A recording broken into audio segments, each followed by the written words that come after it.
What is going on, guys? Thank you so very much for joining me right here on Off the Script. I got a little bit of extra for you. It is June 22nd, 2022. I am JD from New York, as always, coming to you from the OTS venue. Thank you guys so very much for joining me on your Wednesday evenings, wherever you may be. We got some major potential, major news breaking. Triple H reportedly back at the WWE Performance Center, holds a meeting with talent and exclaims, "I'm back." I don't know what that means, but Jesus fucking Christ, man, don't go play with my heart when it comes to Triple H and maybe a possible return of the black and gold on Tuesday nights, now that Stephanie McMahon is the interim CEO of WWE. I got some news coming out of NXT. Solo Sikoa. There was actually a report going around today that WWE wanted to put him in the Bloodline and pair him with the Usos as early as last year. What happened and why it did not happen. Seth Rollins calls out the New York Post for their obvious Roman Reigns bias, and a backstage reaction and a report to Stephanie McMahon being named the CEO of WWE and what the internal feeling is after Monday night and Friday night and Vince McMahon making a public embarrassment out of himself. All this plus so much more right here on OTS Extra. Follow me on social media at JD from NY206. That's Twitter and Instagram. Make sure you guys hit that subscribe button down below. Turn on the bell for all notifications. Make sure you guys go and hit that thumbs up, 1,000 likes on today's OTS Extra. I'll be live with Jesse tonight for the AEW Dynamite post show on OTS. We are going to be talking about the Forbidden Door and the Go Home show to the Forbidden Door pay-per-view. I will be in Chicago on Sunday afternoon. We are having a meet and greet for all my Chicago fans. You want to come on out? You're going to Forbidden Door. You want to eat, you want to drink before the major show that will be Forbidden Door on Sunday. I will be doing a meet and greet at the Ogden. So make sure you guys come on down. It's about a 5 or 6 minute walk to the United Center. That is if you're power walking like I am. Us New Yorkers, man, we power walk everywhere.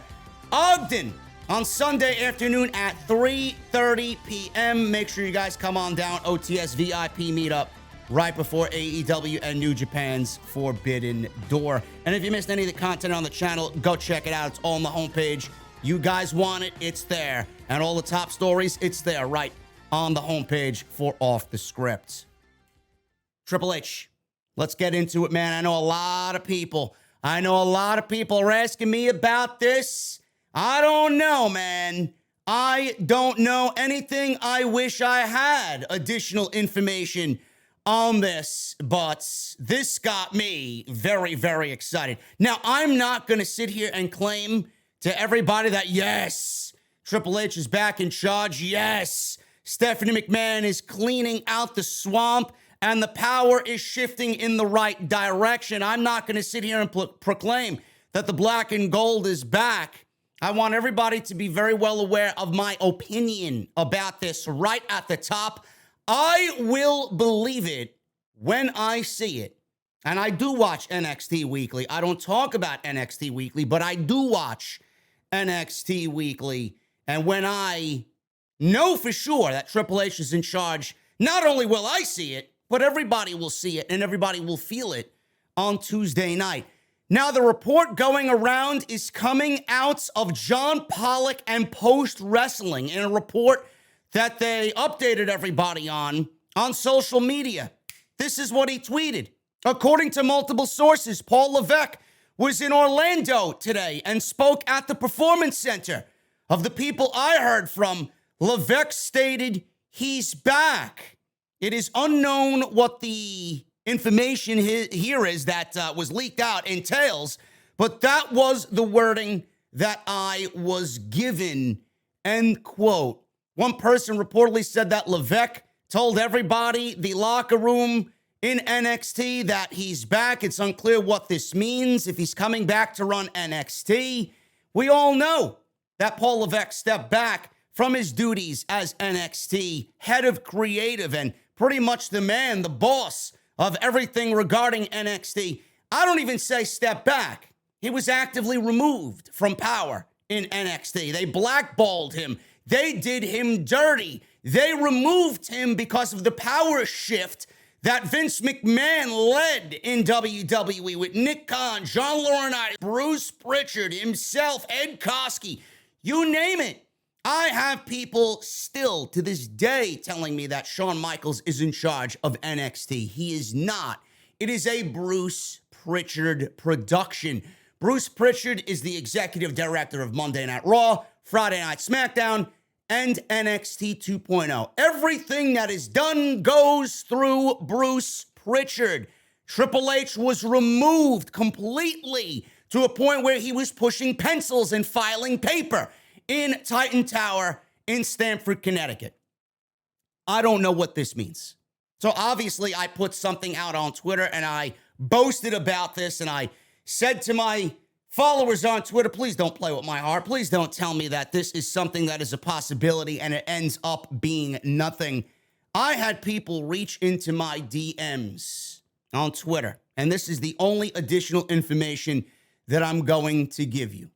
I had people reach into my DMs that have close contact with some people in NXT. Can't reveal who they are because I'm not that type of guy. But I heard that there was a speech inside the Performance Center done by Triple H. I know Triple H is not a fan of NXT 2.0. Why would he? Why would anybody be a fan of NXT 2.0 and the direction of the product coming out of the black and gold? Nobody's a fan of the direction of NXT 2.0 because it's not a Triple H production. The quality of basically every facet, every aspect of NXT went down the drain when Paul Levesque was removed from power. Triple H is not high on NXT 2.0 is what I was told. He put over talent that you see on weekly television, and there are things to like as far as the talent is concerned in that company. Tony D'Angelo, Carmelo Hayes, you have Von Wagner. No matter how many times we make fun of him, he's going to be a big deal. He's a Vince McMahon guy. Braun Breaker, obviously the NXT champion. You got Toxic Attraction. Not a big fan of Toxic Attraction at all. I think it fits into the John Laurinaitis playbook. I'm not a fan of Toxic Attraction. Roxanne Perez, Cora Jade, Santos Escobar, Legado del Fantasma. You name it, man. Wes Lee's down there. Nick Frazier's down there. Whatever the fuck his name is. They got a lot of talent. They got a lot of talent down there. And now they got Jordan Devlin coming on over. You got Joe Gacy down there. There's a lot of talent on NXT 2.0 that would really fit well on the black and gold. I could see a lot of these talent, if not all of these talent, thriving even more so on Wednesday night when NXT was on the WWE Network at 1 hour under Triple H's guidance. So the talent is there. Obviously, Triple H does not like the direction of NXT 2.0. The fans don't like the direction of NXT 2.0. And apparently, he did tell everybody that he was fucking back. He didn't make it clear what that meant. The talent isn't clear on what that means, but it does give everybody a glimmer of hope. I am going to stay where I am in regards to this situation. I will believe it when I see it. We will see it when it hits NXT 2.0 if there is going to be change in the direction and in the feel and in the overall product on Tuesday night. I will believe it when I see it. There is no reason for anybody to get excited about this until we see something in regards to Triple H really doing what he used to do on Wednesday night with the black and gold. I don't know how anybody could look at this product on Tuesday night and be happy with where it is. All it is Monday Night Raw 2.0. It is a bunch of amateurs being directed and led and written for by Bruce Prichard. That's all it is. This is a Bruce Prichard show. Shawn Michaels is in Gorilla. He's on fucking strings. He's nothing more than a mere puppet. Shawn Michaels is not running the show.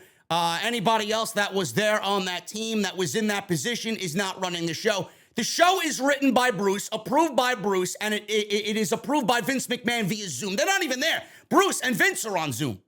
That's how they get their shit done in NXT. The show fucking is so inconsequential to them. The show is nothing to them that they don't even fucking go down there on Tuesday night because they got so many other fucking things going on with what they got to do on Monday and Friday. They don't even run the show being there physically in person. They run it from fucking Skype or Zoom. That's how the shows are written. Triple H was the heir apparent of this company. If you don't think that Triple H and what he did and his vision and the way he did things in the team that he assembled, if you don't think that was the right direction for the company, then you are not for a better WWE. You are not. I don't know how many times I could sit here and talk about this. You are not for a better WWE. You are content with where they are right now, and you're content with the people that they have in charge running this fucking company into the fucking ground creatively. Nothing will ever come close to what WWE did with the black and gold. The roster that they put together, the talent that they fucking cultivated, the shows that they put on, how fucking important TakeOver was to that brand, how important the weekly shows were to that brand at 1 hour. 1 hour was the best 1 hour fucking pro wrestling we got all week on any given fucking night, man. 1 hour on the WWE Network. They created must-see television. I can't wait to go watch NXT the next week. That's what I was left with. Oh, I could take another hour of TakeOver when Triple H gave you 2 hours, 2.5 hours max for TakeOver. He wanted you sitting there salivating for more. Everything that Triple H did was the proper vision of WWE and the way that it should have been going into the future. If you do not think that, then you are not for a better WWE. Plain and simple. If he is back, I am 1,000% on board. If he can handle it, let's be real, if he could handle it, and his heart holds up, and he's in good health, and he gets clearance from doctors, and he's not in an environment that is run by Vince, or run by Bruce, or fucking Nick Khan, and he can do things the way he wants, and create that environment that everybody loved about NXT, instead of going back there and the fucking nightmarish things that you heard since the debut episode of NXT 2.0. Walking on eggshells. There's a different vibe. Everybody misses Triple H. It's not the same. The Performance Center is not the same. They got people dressing and acting and looking and feeling differently. This was a mess. This was a mess. Everything from the word go was a mess. If Triple H is back, it's going to get me and many of my friends who stopped watching this shit on Tuesday night back. It's going to get me to sit here every Tuesday night and show you excitement for pro wrestling if Triple H is back. And again, I don't want to jump the gun. I will believe it when I see it. But if Triple H is back, we are in for one hell of a ride because he should have never left and he should have never been removed from power. The only reason why he was removed from power is because he got straddled with the fucking task of taking down AEW, and he couldn't do it on Wednesday night, going head-to-head with Dynamite. They blamed him for it. They used that as an excuse to get him out. And then one thing led to another, and they just completely took over. I said it right at the top when Stephanie McMahon was named Interim CEO. If there is one thing that we could potentially see, and one thing that we really should see, it's a removal of John Laurinaitis, which we now know he's gone. He's not coming back. Administrative leave is as good as gone. John Laurinaitis is gone. Bruce Prichard, he needs to go. Stephanie McMahon could ultimately give the power back to Triple H. You don't think Stephanie McMahon was a fucking huge advocate of what the future of WWE looked like in the hands of her husband in NXT Black and Gold? Of course she was upset when everything happened. Of course. Of course. So why wouldn't she want to see everything return back to the way it was? And the way it was did not need to be fixed because it wasn't fucking broken from the get-go. Everybody trusts the fucking old guard, the 60, 70-year-old fucking old hags in this company, the fucking old hats in this company, thinking that they know what's best. No. Who knew best was the team that Triple H put together, Triple H himself. You don't think Stephanie McMahon wants to see NXT, which is a fucking embarrassment right now, go back to the way that it used to be? And if she has the power to do that and change that, you don't think that she's going to take steps to get us there? You don't think she thinks her husband was fucked over? If this is an indication that he may be back in power and he is now running NXT again, you don't think that Stephanie McMahon in this position didn't think that same thing, that she would put him back in charge? I mean, this is the type of move that needs to be made. this is the type of move that needs to be made. I am going to wait here and see what happens. And if this is any indication that we may be getting back some of what we lost on Tuesday night, I'm all for it, and you should be as well. Everybody wants the old NXT back. Everybody misses the old NXT. It may open up lines of communication for those that WWE might not be looking at anymore to come on back to the company. Triple H is in charge. What do you think that's going to do for locker room morale? On top of that, what do you think it's going to do for everybody else that may want to come to the WWE and their morale? Oh, yeah, I want to work for Triple H. Look at his track record for the last 9 years. Why wouldn't you? This is going to be something to follow for sure. I have so much running through my mind in regards to the story. We don't know what's going on yet. But if I hear anything else on top of what John Pollock of Post Wrestling has reported, I will let you guys know right here on Off the Script. Seth Rollins. Seth Rollins is having a career year in 2022. He called out the New York Post for their Roman Reigns bias. Taking to Twitter, Rollins quote tweeted a story from the New York Post which suggests that Rollins might be on a better run than Roman Reigns. This was the tweet that they put out. Rollins agreed, but then he told the New York Post to maybe cut out the maybe, because as far as he's concerned, he's on one of the best WWE runs of all time. Rollins has lost several times in the past couple of outings to Cody Rhodes, but has received a lot of praise in the process, for his progress, for making not just himself, but Cody look like a star. We all know that Seth Rollins is one of the best pro wrestlers in the WWE. If you want to put him in the top 10, I would not balk at that at all. Rollins is tremendous.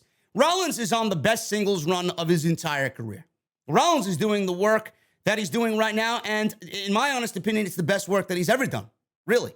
With what he's got going on right now and the matches that he's had with Cody and the matches that he had before this height of where he is right now, the match with Roman Reigns at Royal Rumble was tremendous with Roman Reigns.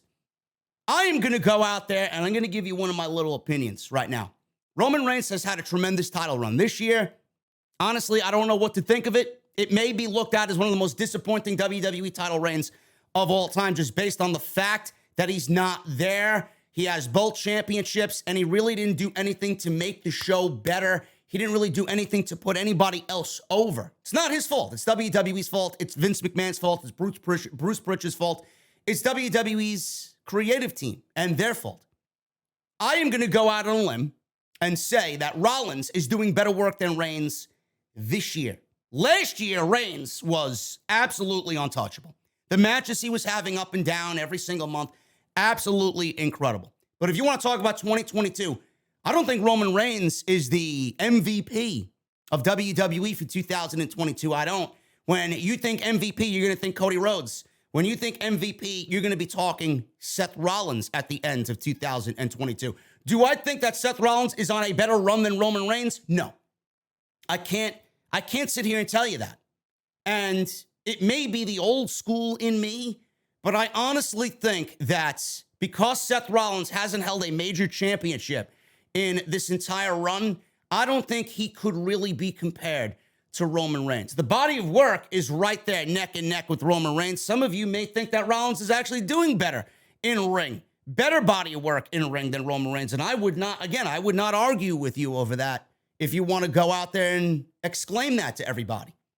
But the fact that he hasn't held a world championship, I don't know if I can put him in that discussion.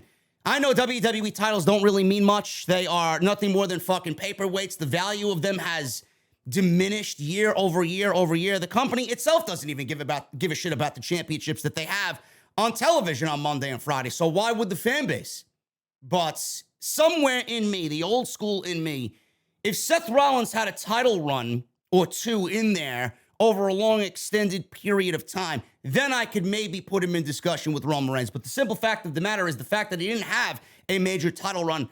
And I find titles to be valuable and important to a pro wrestler. I don't know if I can put him in that discussion yet. If he wins Money in the Bank and everything and all the stars align and everything that we talked about happens, maybe he beats Lesnar for a title. Maybe he pins Reigns for a title. cashing in Money in the Bank like he did at WrestleMania 31, and he takes that WWE title back to Monday Night Raw, and he has a great title run on Monday night until Cody comes back and holds that title till WrestleMania, until Cody beats him, maybe we can start talking about Cody Rhodes and Seth Rollins having one of not only the best feuds of the modern era, but Seth Rollins being talked about in the same breath as Roman Reigns and what he's done since he won the Universal Championship. So let me know what you guys think about that. I want to put him there, but I just can't because of that one aspect. And I think if he held a title or a multiple title run for Seth Rollins, it may have been something enough to get him in that discussion with Roman Reigns. You guys let me know down below. Backstage reaction to Stephanie McMahon being named interim CEO of WWE.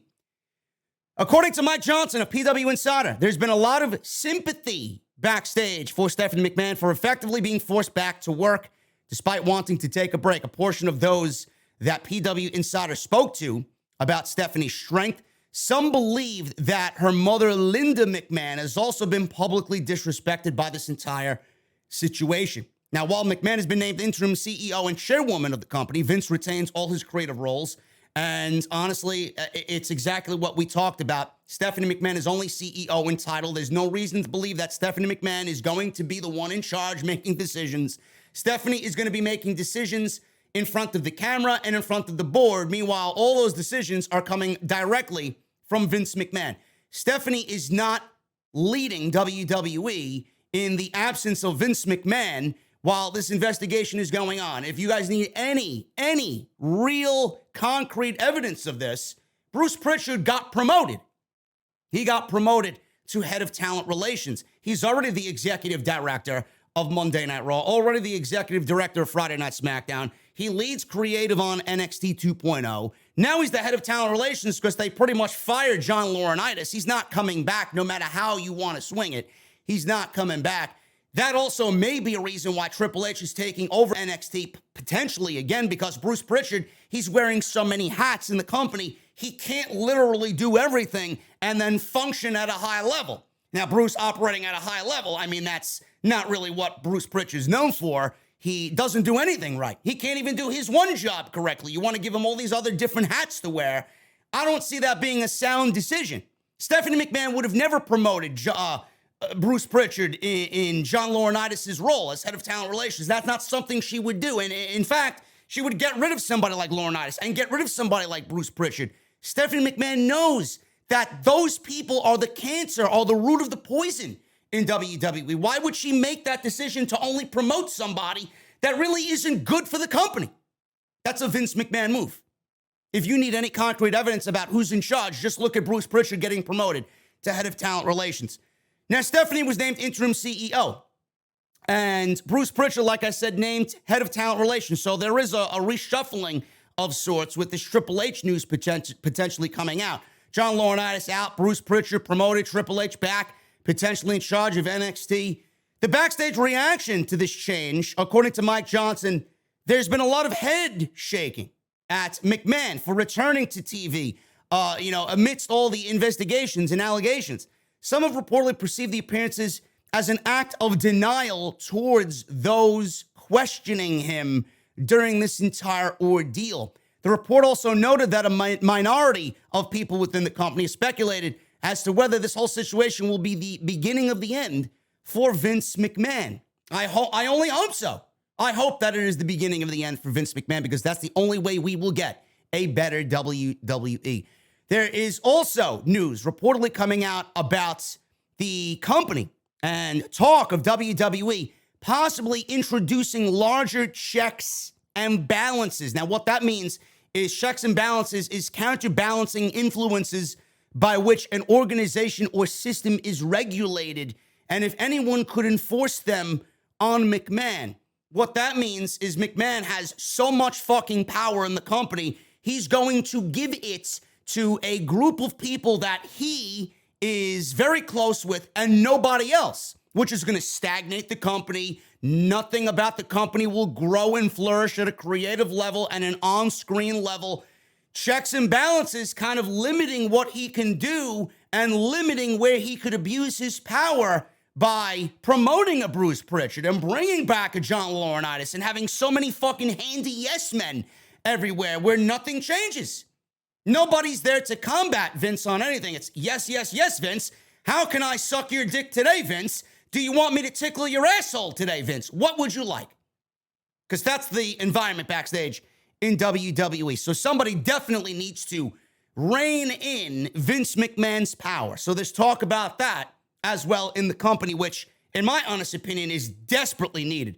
It was also noted that there is a lot of silence from employees who seem to be waiting to see how things are playing out, with some holding their thoughts, reportedly concerned with what executives will end up with power after things settle down and potentially is wiped clean for Vince McMahon. It's only going to get worse. If Vince McMahon is wiped clean and cleared of all these charges, it is only going to get worse. So this is why I'm so hesitant on the Triple H story. This is why I'm holding back my excitement about potentially Triple H claiming he's back to the locker room. Back in what capacity? Back because you miss it? Back because you're there in a minor role while all the other people that fucking fired you continue to run your show into the ground? I'm going to wait on it. I'm going to wait on it because if things don't change, is Triple H really going to remain in charge? Are they going to really leave him alone on Tuesday night? So I'm going to wait on that for sure. So I will keep you guys updated on all of this situation with Triple H, with Bruce Prichard, Stephanie McMahon, Vince McMahon, and the power that continues to shift in WWE after the investigation has been launched on Vince and John Laurinaitis. And finally, guys, we got some NXT news. We got Solo Sikoa.